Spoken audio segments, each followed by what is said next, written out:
expressions and substitution. Really, this segment are also very helpful for you when it comes to the third term test. This is the first term, first lesson of the third term. I'll be teaching you this lesson as well in a proper way, so that you can get the idea of this lesson as well. Okay, so you know, here is an algebraic term, you know that, right? That we do not know the value of x, that's proper value we do not know. Here is a term of algebraic term here. Then I will mention that here first term,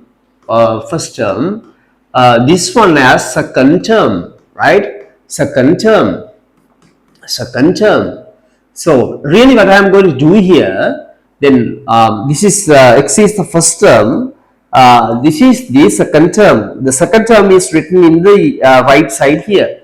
I mean, this is x, this is 5. Now what I am going to do here is I am going to add the first term and the second term can be added. Okay, first term and the second term can be added here. Then how can we add first term and the second term? The answer is x plus 5. Really, this is the answer. When it comes to this expression, this type of one we name as an expression, is it able to write this expression, this taken expression as that 5x? Really, is it able to write? It is able, but this is wrong. The reason is here is an x term, here is a digit, therefore it's unable to add this x and 5 as 5x. Okay, so the answer here is x plus 5. These terms cannot be added. Reason, these are unlike terms. Unlike terms, you know, here is a x term, here is a digit. Therefore, these two terms cannot be added. So the answer here x plus 5. I mean, when you add first term and the second term, then the answer can be taken as x plus 5. You know, how about this one? This is the first term, this is the second term. Is it able to add? You are told to add the first term and the second term. Yes. How can you add the first term and the second term here? It's able to add that y plus 7. The answer is y plus 7. These are, then wait, the other term, first term, I will write that first term. This is the second term, right? First term is p, the second term is 10. You are told to add these two terms. How can you add these two terms really? You can write that p plus 10. This is the answer. But bear in mind that really this is not, you are not familiar to these types of expressions, right? The reason, you know, we do not know the value of p here. So therefore, anyway, then you are able to add when you are given these terms that to be added, that then it can be mentioned as p plus 10. In the previous question I told you that it's unable to write this one as 10p. Okay, then the answer is this one. How about this one? First term, second term. This is x, this is 10. You need to subtract. It's told to subtract the second term from the first term, right? The second term, you have to subtract the second term from the first term. How can you do that? You could write as x minus 10. Then second term you could subtract, you have to subtract 10 from x. So the answer is x minus 10. X minus 10 is the answer.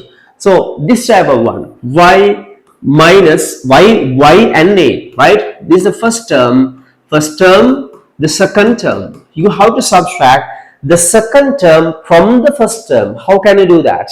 Second term from the first term, then y minus a is the answer. This is the second term, this is the first term. You have to subtract the second term from the first term. Okay, so then you think that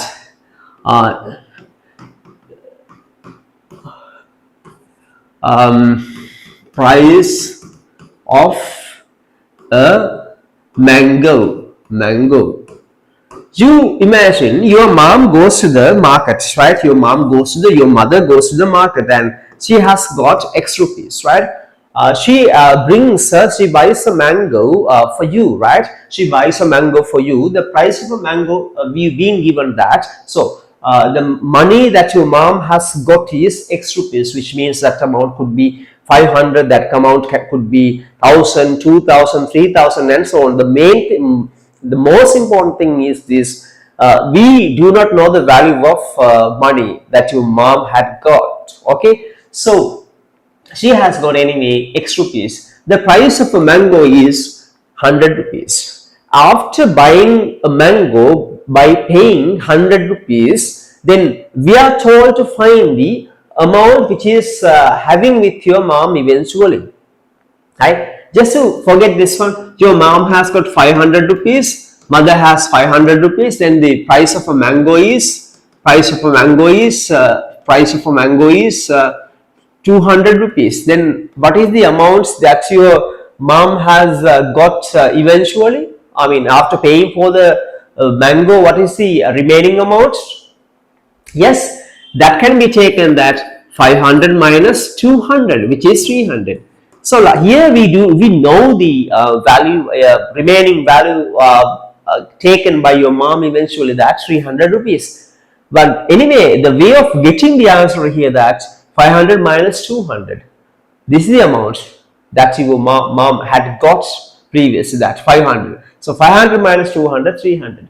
Likewise here, the amount, most probably, really not most probably, when you are given this type of question, then you need to assume that the money that your mom has got or had got, that X is greater than 100, otherwise this sum cannot be done. So anyway, then X minus 100 is the remaining amount that your mom had got. Okay, next one is substitution part. You being given that X equals 5, you need to find the value of X plus 7. This value has given. How can you find the value of X here really? So you are able to substitute that X equals 5. Then this is given that 5 plus 7 is 12. So how do you do this type of one really? X minus 4. So this type of one also can be done. You could substitute that X equals to 5 here. So 5 minus 4. 5 minus 4 equals to 1. Really, these types of sums are found in your textbook. You are able to do the sums that are met in your textbook right now. And also, if you like to join our online classes, you could send me a message, right? My WhatsApp number has entered into the description box. Then you will be able to learn more facts of maths in detail in our class. If you